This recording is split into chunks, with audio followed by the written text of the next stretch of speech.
Hyderabad central university రణరంగంగా మారింది. Varsity భూముల కోసం విద్యార్థుల పోరును మరింత ఉధృతం చేశారు. 4వ రోజు స్టూడెంట్స్ ఆందోళన కొనసాగింది. హెచ్సియు దగ్గర పోలీసులు భారీగా మోహరించారు. యూనివర్సిటీలో ర్యాలీ చేపట్టిన విద్యార్థులపై రేవంత్ సర్కార్ జులుం చేసింది. స్టూడెంట్స్ ను దొరికిన వాళ్లను దొరికినట్లుగా చావబాదుతూ పోలీసులు లాఠీచార్జ్ చేశారు. విద్యార్థులపై లాఠీచార్జ్ను బీఆర్ఎస్ తీవ్రంగా ఖండించింది. రేవంత్ సర్కార్ పై బీఆర్ఎస్ వర్కింగ్ ప్రెసిడెంట్ కేటీఆర్, మాజీ మంత్రి హరీష్ రావు, ఎమ్మెల్సీ కవిత ఆగ్రహం వ్యక్తం చేశారు. అటు హెచ్సియు భూముల వ్యవహారం ఢిల్లీని తాకింది. హెచ్సియు స్టూడెంట్స్ పోరాటానికి జేఎన్యూ విద్యార్థులు బాసటగా నిలిచారు. హెచ్సియు భూములను కాపాడాలంటూ నిరసన తెలిపారు.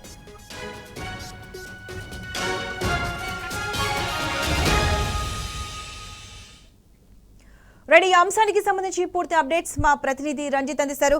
రంజిత్, చెప్పండి. హైదరాబాద్ సెంట్రల్ యూనివర్సిటీ రణరంగంగా మారింది. స్టూడెంట్స్ కి మద్దతు రోజు రోజుకు పెరుగుతుంది. ఇవాల్టికి ఇది 4వ రోజు. అయితే ఇప్పుడు నేషనల్ వైజ్ జేఎన్యూ విద్యార్థులు కూడా హెచ్సియు స్టూడెంట్స్ కు మద్దతు పలికారు. దీనికి సంబంధించి అప్డేట్స్ ఏంటి?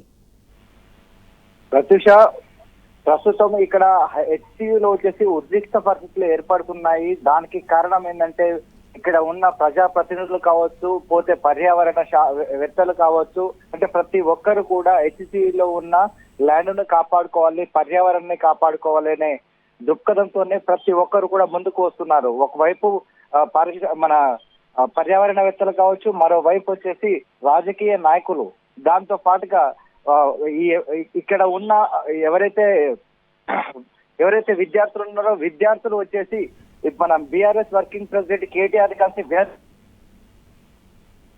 సైతం కూడా మద్దతు పలికినట్టుగా బీఆర్ఎస్ పార్టీ ఇప్పటికే పలువురు ఎమ్మెల్యేలు, మాజీ మంత్రులు కూడా వచ్చేసి మద్దతు పలకడం వచ్చేసి అందరూ కూడా సపోర్ట్ గా నిలుస్తున్నారు. కానీ వీళ్ళందరూ సపోర్ట్ గా నిలిచిన గత 4 రోజుల కాలం నుంచి కూడా శాంతియుతంగా నిరసన చేస్తూ ధర్నాలు చేపడుతూ మా భూములు మాకు కావాలి, పర్యావరణాన్ని కాపాడుకోవాలనే కాన్సెప్ట్ తో విద్యార్థులు ధర్నా చేస్తుంటే దానికి ఈ రోజు విద్యార్థులందరూ కూడా, అంటే యూనివర్సిటీలో ఉన్న అటువంటి విద్యార్థి నాయకులు కావచ్చు, యూనియన్లు కావచ్చు, ప్రతి ఒక్కరూ కూడా ఆందోళన చెందకుండా నిరసన కార్యక్రమాలు చేస్తూ ఉంటే అంబేద్కర్ ఆడిటోరియం నుంచి ఈస్ట్ వైపు ఉన్న గేట్ వైపు వదిలేసి అక్కడ ఉన్న పరిసర ప్రాంతాలకు వెళుతుంటే పోలీసులు లాఠీ చార్జ్ చేసి ఆడవాళ్ళను కూడా చూడకుండా దుర్మార్గంగా లాఠీ చార్జ్ చేసిన పరిస్థితులు కనపడుతున్నాయి.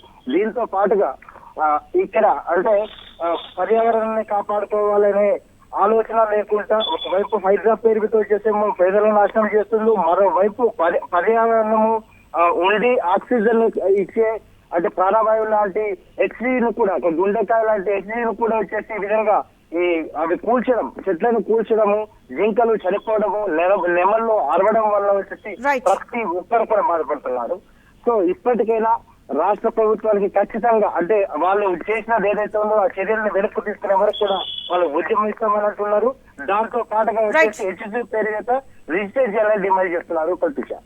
Right Ranjith, thank you.